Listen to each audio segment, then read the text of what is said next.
말씀도 드렸고, 그 다음에 PMO, 프로젝트 매니지먼트 오피스 말씀도 드렸고, 그리고 저희 한국의 전자정부법에 의한 전자정부 사업관리 위탁에서 또 그게 이제 전자정부에 명시된 역할이고, 그냥 저희가 통칭으로는 전자정부 PMO 이렇게 이제 불렀던 그 PMO 제도들에 대한 이야기를 했어요.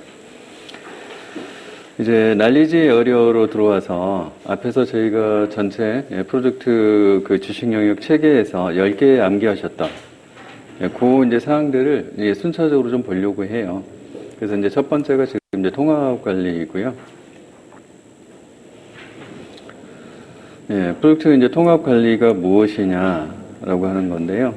이거는 지금 프로젝트 전체 관리 프로세스에 있는 관리 활동들을 식별, 정의, 결합, 통합한다. 그리고 조정한다. 이렇게 이제 조정이라는 개념이 들어가 있죠. 그래서 이제 주로 하는 액티비티 순으로 내려가서 보면은 프로젝트 헌장을 수립한다. 그리고 프로젝트 관리 계획서를 개발한다. 그리고 작업을 지시하고 실행한다. 그리고 프로젝트 지식을 관리한다. 이건 지금 4번 항목 빨간색 칠한 거는 이게 PM복 6판에서 추가를 한 거예요. 그리고 프로젝트 작업 감시 및 통제, 그리고 통합 변경 통제를 수행한다. 그리고 이제 프로젝트나 단계를 종료한다. 라고 하는 이제 공식적인 권한을 이야기를 하고 있어요. 네. 그래서 이제 프로젝트 헌장 예시가 이렇게 이제 되어 있는데요. 프로젝트 목적이 뭐냐. 그리고 이 프로젝트의 목표하고 관련된 성공 기준. 이거는 이제 측정 가능하도록 정량화해서 보여주는. 그리고 대충의 상위 수준의 요구사항. 그리고 요약 마일스톤. 그 다음에 예산. 그리고 이 제일 하위에 이제 여기에 선임된 프로젝트 관리자가 있잖아요. 프로젝트 헌장을 승인하는 스폰서. 이게 경영층이죠. 이 스폰서가 거기다 사인을 했다는 뜻이에요. 그래서 프로젝트 헌장이라고 하는 것은 프로젝트 선임된 프로젝트 관리자에게 줄 거잖아요. 스폰서가 경영자가 사인을 해서. 그래서 프로젝트 헌장을 준다라는 의미는 당신이 이제 PM이고요. PM으로서 권한과 책임을 갖게 되는 거고요. 그래서 이 헌장을 기반으로 해서 필요한 자원을 소싱을 하세요라는 권한을 준 거예요. 그래서 이제 혹자는 옛날로 치면 우리나라에 옛날로 치면 마패를 준 거다. 마패를 들고 가서 관청에 보여주면은 말을 주죠.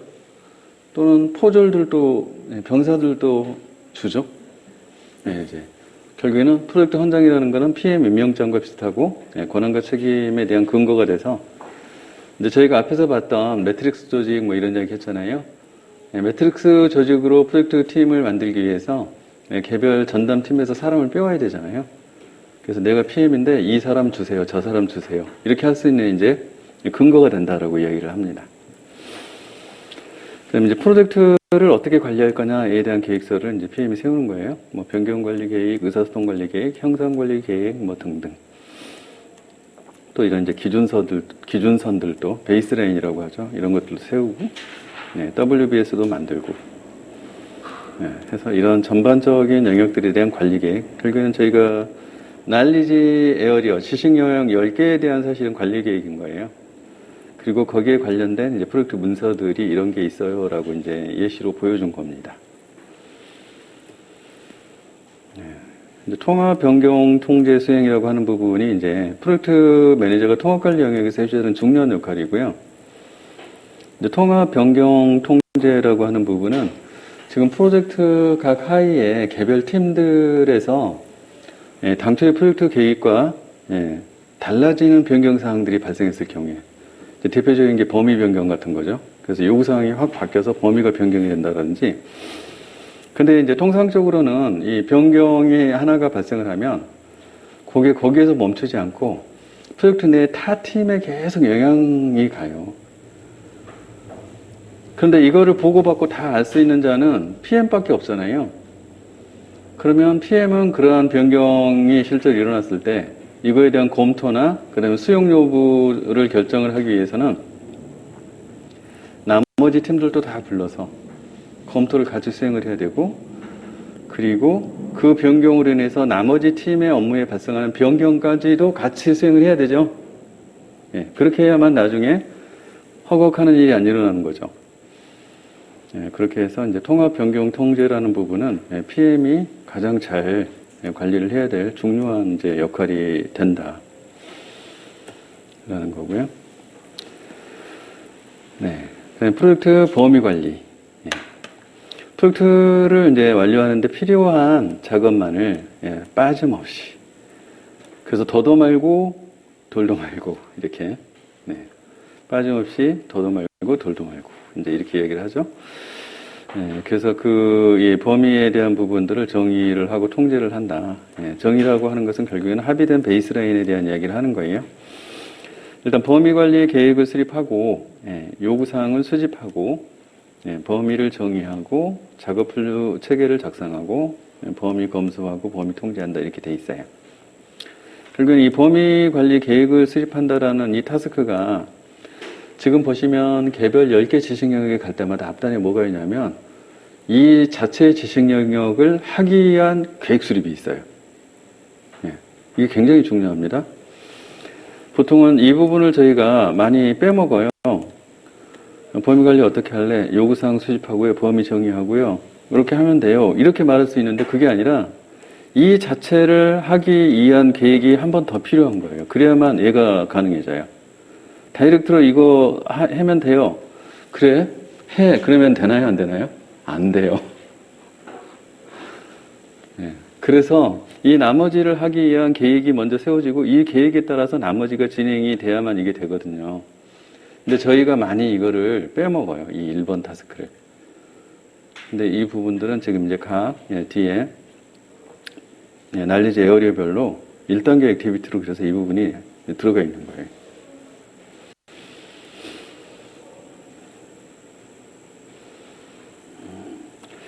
일단 범위 관리에서는 WBS라는 거를 굉장히 중시합니다. 그래서 Work Breakdown Structure의 약자고요. 이제 여기서는 지금 작업 분류 체계 이렇게 이제 번역을 했고, 작업 분할도 이렇게 말하기도 해요. 작업 분할도. 네. 그래서 여기서는 이제 작업 패키지 수준까지 분할된 작업 분류 체계 샘플 이렇게 되어 있는데, 뭐 가치 관리 시스템 프로젝트라는 게 있어요. 뭐 요구 평가하고 이 하에 다시 3레벨로 또 다시 식별이 되어 있고 다시 4레벨로 식별이 되어 있고 이제 해서 이제 가장 하이 레벨의 작업까지 전부 브레이크다운이 돼 있어요라는 의미로 이제 이야기를 했어요. 그래서 제일 하이 단위의 이 작업을 우리가 작업 패키지라고 부른다. 이 작업 패키지는 수행 기간이 2주 이상 넘어가면 안 돼요. 그래서 2주 이내로 끝나는 단위로 작업을 식별해서 잘라 놓은 거예요. 어떠한 작업은 실제로 2주 이상 가는 경우도 있어요. 그러면 작업 패키지 수준으로 쪼개려면 어떻게 해야 될까요? 어떠한 일 1, 1번, 어떠한 일 2번 이렇게 해서 나눠놔야 돼요. 이해되시죠? 근데 이걸 왜 2주 이내로 제한을 해서 잘라놨을까? 왜 이렇게 잘라놨을까요? 이게 3주 차에 걸쳐 있으면 어떤 문제가 발생하냐면 시작은 했어요. 근데 중간에 막 2주가 걸쳐져 있잖아요. 그래서 얘가 지금 진척이 되고 있는지 안 되는지 체크가 안 돼요. 근데 2주로 잘라놓으면 어떻게 돼요? 시작했어요. 그 다음 주에 끝나든지 그 다음 주 초에 끝나는 게 확인이 돼요. 그럼 안 끝났어요. 그러면 어떻게 돼요? 식별이 바로 되죠. 아, 이 타스크가 진행됐구나. 근데 얘가 2주차를 넘어가서 3주차에 걸쳐 있어요. 그러면 그때 가서 식별이 될 때는 어떻게 돼요? 한 달이 다 찬 거죠. 그러면 조치하는데 시간이 늦어요. 그래서 진척 관리가 안 되기 때문에 2주 이내로 작업 단위, 최하위 단위는 무조건 2주 이내로 쪼개는 거예요. 이거를 작업 패키지라고 합니다. 워크 패키지라고 부르는 거예요. 일단 이렇게 WBS를 만드는 방법이 이제 여러 방법이 있는데 이건 이제 단계별이다라고 하는 것은 이 일의 수행 순서의 단계를 말을 해요. 그래서 이제 프로젝트 관리는 고유하게 있고, 저희가 이제 프로덕을 만드는 과정은 요구사항, 그 다음에 설계, 그 다음에 구축, 그 다음에 테스트. 이렇게 이제 단계별로 쭉 가게 하고, 그 단계별 하이 타스크들을 식별을 했다라고 하는 게 이제 단계별로 구성한 WBS 샘플이다. 라고 이야기를 한 거죠. 그 다음에 주요 인도물이 표시된 이렇게 되어 있죠. 이거는 이제 프로덕트 중심으로 잘라놨다는 이야기예요. 단계가 아니라. 그래서 항공 시스템의 이제 구성에 필요한 항공기 메인도 있고, 거기 지원 장비도 있고, 뭐 설비도 있고, 이런 식으로 지금 프로덕트 단위로 쪼개놨다라는 거예요. 그래서 주요 인도물이 프로덕트 단위로 인도가 된다. 그리고 그 하위에 이제 구성 요소들을 또 더 쪼개놓은 거죠. 기체, 엔진, 뭐 이렇게. 이런 방식으로 이제 인도물, 프로덕트 중심으로 작업 분류 체계를 쪼갤 수도 있고, 앞에 말씀드린 작업의 단계별로도 쪼갤 수 있다. 이렇게 이야기를 하는 거예요. 네. 그래서 이제 범위 기준선이라는 이야기를 이제 합니다. 범위, 베이스라인이라고 하는 거를 기준선으로 해석을 한 거예요. 그래서, 승인된 버전이다라고 이야기를 해요. 범위기술서 WBS 사전에 승인된 버전. 공식 변경 제어 절차를 통해서만 변경이 될 수 있다. 그리고 비교를 위한 기준이다.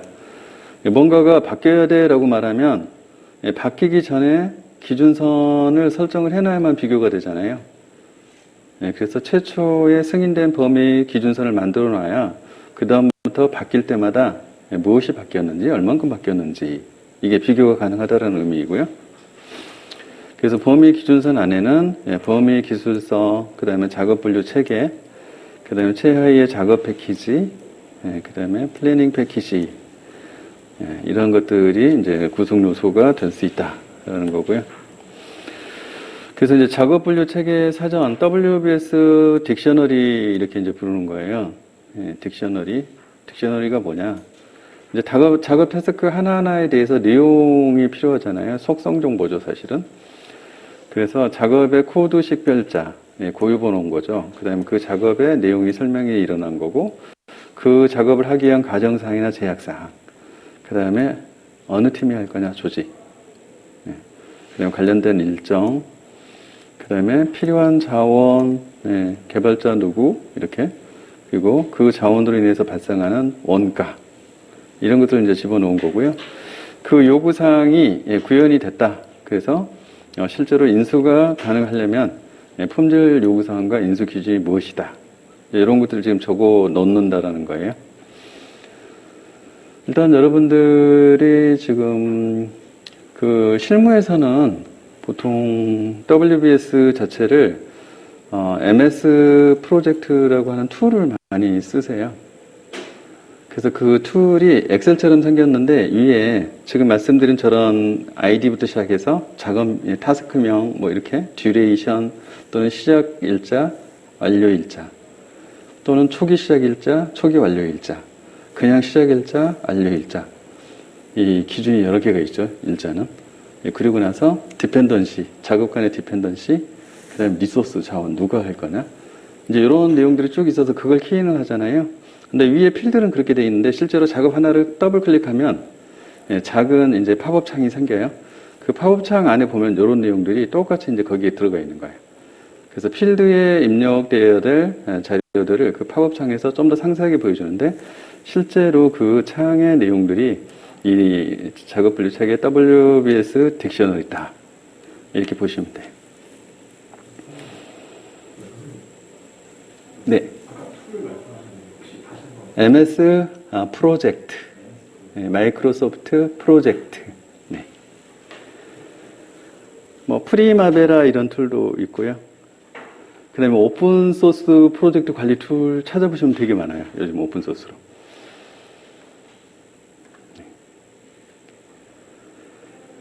네, 해서 이제 범위 관리 말씀을 드렸고요. 그다음에 일정 관리. 이게 이제 기존에는 PM복 6판 전에는 프로젝트 타임 매니지먼트 이렇게 돼 있었기 때문에 저희가 번역을 할 때 시간 관리 이렇게 이제 번역을 할 수밖에 없었어요. 근데 이거를 지금 스케줄 매니지먼트 이렇게 바꿔놨잖아요. 그래서 이제 타임은 저희가 일정이라고 말하기가 좀 애매해요. 그런데 스케줄 그러면 명확하게 저희가 이제 일정으로 번역을 할 수가 있어요. 그래서 이제 6판에서는 지금 스케줄 매니지먼트로 바꿨기 때문에 저희가 시간 관리라는 용어를 안 쓰고 이제 일정 관리라는 용어로 쓰는데 전혀 이제 문제가 없다라고 이제 보시면 될 것 같아요. 그래서 이제 프로젝트를 적시에 완료하기 위한 프로세스다. 일정 관리 계획을 수립하고 활동을 정의하고 활동 순서를 배열하고 그리고 활동 자원 산정 기존에 있었는데 이거 없어졌어요. 이 부분을 프로젝트 리소스 매니지먼트. 그래서 이제 이 5판까지는 인적 자원 관리 거기에는 사람만 있었는데 6판으로 바뀌면서는 이 인적 자원에 대한 소싱은 아예 리소스 매니지먼트로 전부 합쳤다는 얘기예요. 그러면서 인적 자원 관리를 그냥 인적 빼버리고 자원 관리 이렇게 이제 바꿔놨다는 얘기예요. 뒤에서 또 나오겠죠. 그다음에 이제 활동 기간 산정, 그다음에 일정 개발, 그리고 일정 통제 이렇게 돼 있어서 여러분들이 요 활동에 대한 기간과 일정하고 약간 이제 혼선이 있으실 수 있어요. 근데 이 활동 기간은 지금 WBS 상에 타스크 하나하나에 대한 이야기를 하고 있는 거예요. 그리고 일정이라고 하는 것은 그 타스크를 전체를 시작일자, 종료일자, 그 다음에 디펜던시. 그러니까 앞에 어떤 일이 끝나야 나는 시작할 수 있어. 이런 게 있잖아요. 또는 어떤 일은 나랑 동시에 시작해야 돼. 이렇게 타스크 간에 연관관계가 있어요. 그것들을 전부 반영해서 시작일자를 딱 치고 듀레이션까지 딱 세팅이 되면 그러면 프로젝트 전체 기간이 자동으로 산정이 되죠. 물론 엑셀로 하면 어마어마하게 어려워요. 그래서 이제 툴이 개발되어 있는 거고요. 말씀드린 마이크로소프트 MS 프로젝트 제품 안에는 그게 자동으로 돼요. 그래서 기간과 일자와 디펜던시만 입력하면 시작 일자하고 끝나는 일자가 자동으로 계산된다. 그럼 프로젝트가 언제 끝날지를 알 수가 있게 되겠죠. 이제 그 부분이 일정 개발에 해당되는 부분이에요. 처음에 나오는 일정은 쭉 늘어질 거기 때문에 목표 일정 안으로 집어넣어야 되잖아요. 그럼 이제 일정을 조정을 막 하는 과정. 이제 이렇게 되면 이게 일정 개발이 되겠죠. 그런 의미에서 일정 개발이라고 이야기를 한 거고요. 그리고 이제 그 일정에 대해서 한번 베이스라인을 긋고 나면 이제 그다음부터 일정이 틀어지지 않도록 계속 통제를 해야 되죠. 네, 그래서 프로젝트 일정 관리에 이제 필요한 기법들을 이제 예시로 지금 보여주고 있는 거고요. PDM이라고 하는 게 있어요. 프리시던스 다이어그래밍 메소드. 그래서 선후행 관계도 뭐 이렇게 이야기를 해요. 선후행 관계도. 네. 이거는 이제 금방 말씀드린 WBS 상의 타스크들을 가지고 이제 일정을 수립할 때 타스크하고 타스크 간에는 복수개 이상이면 서로 연관성이 생긴다.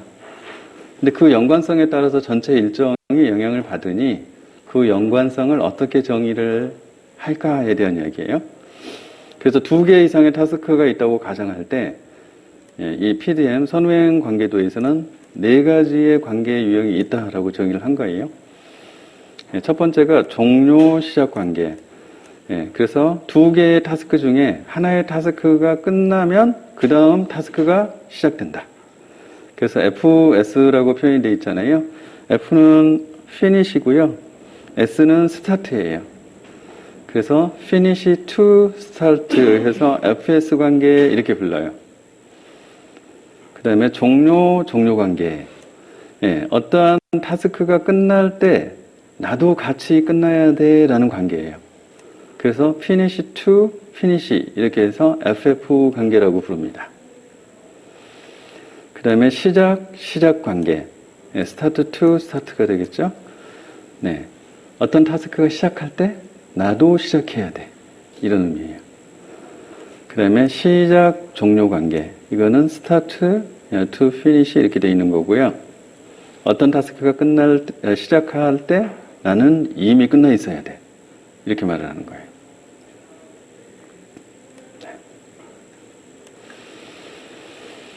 그래서 4가지 관계가 있습니다. 네.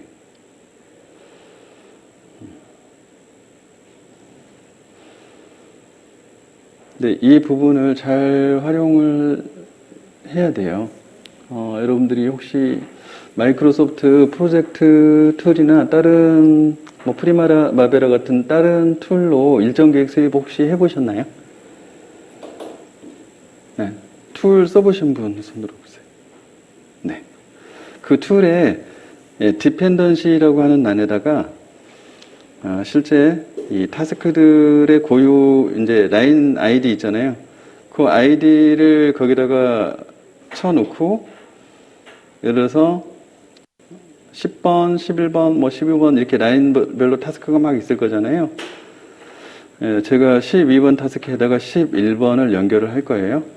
그러면 그 디펜던시 있는 그 칸에다가 필드에다가 내가 12번인데 10번 연결할 거야. 10 숫자 놓고 그 다음에 제 끝나면 나는 시작할래. FS 이렇게 쳐주는 거예요. 그렇게 하면 어떤 일이 발생하냐면 듀레이션과 시작일자, 종료일자 칸이 있을 때 10번 일자에다가 그걸 세팅했을 거잖아요.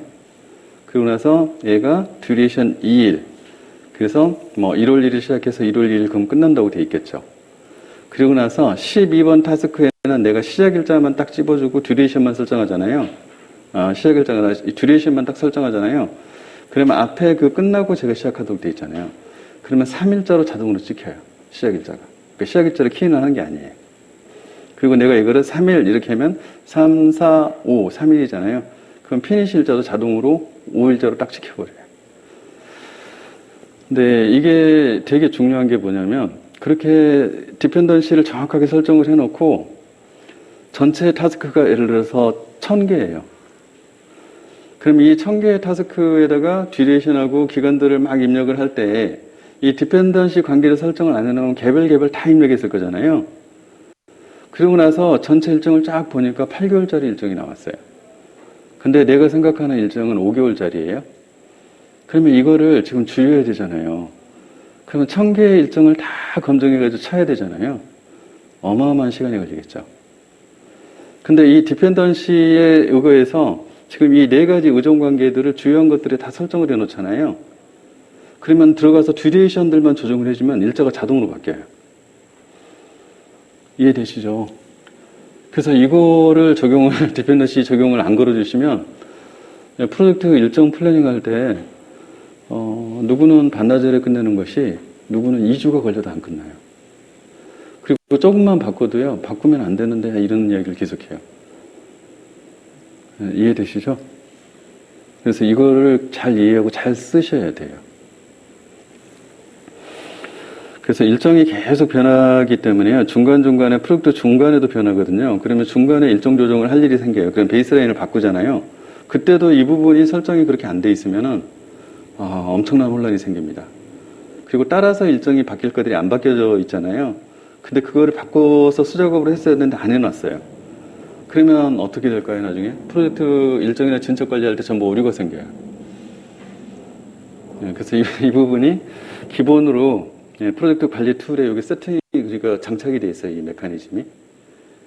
그래서 이거는 실무적으로도 되게 이제 중요합니다.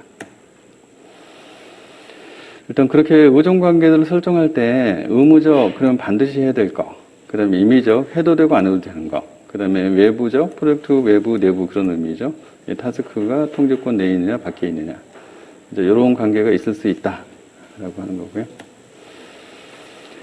네, 그래서 이 각각의 도식화 다이어그램에서 보시면 이제 시작, 종료 이렇게 돼 있잖아요. 네. A, B, C, D 이것도 다 이제 타스크 명이에요. 그죠? 그래서 이제 이걸 해석을 해볼게요. 자, B 타스크가 시작할 때 C 타스크도 같이 시작되어야 한다. 스타트 투 스타트 이렇게 엮어놓은 거죠. 그죠? 그 다음에 H하고 그 다음에 I 타스크는 SS 플러스 10 이렇게 지원을 줄 수도 있어요. MS 프로젝트 이런 관리 툴에서도 실제로 플러스 10이라고 치면 먹어요. 이거는 뭐냐면 H가 시작한 때 나는 같이 시작하는 게 아니라 H가 시작한 날짜로부터 나는 10일째 시작한다는 뜻이에요. 이렇게 설정을 해놓으면 H 쪽 일정만 잡아주면 I 쪽 일정은 자동으로 세팅이 된다. 그 다음에 F하고 G의 관계는 F 타스크가 끝날 때 G가 시작할 수 있어요. 근데 바로 시작이 아니라 15일째 시작하겠다. 이렇게 이제 설정을 했다는 거예요. 그 다음에 J하고 L은 L 타스크가 끝날 때 J 타스크도 같이 끝나야 한다. 네, 그런 뜻이에요. 네. 그래서 이제 이 부분은 간단한 산수 문제잖아요. 이게 감리사 시험 문제나 기술사 시험 문제에 이 산수 문제로 여기다 이렇게 날짜를 쳐놔요. 그리고 이런 관계들을 설정을 해놓고 프로젝트의 전체 총 소요 기간을 계산하라 이런 문제가 나와요. 근데 이제 산수니까 어려운 문제는 아닌데 이게 시험장에 가면은 되게 막 이 마음이 다급하니까 산수를 틀려요. 그래서 웬만하면 시험장에 가면 산수하지 마세요. 저희는 이렇게 마음이 급하니까. 네.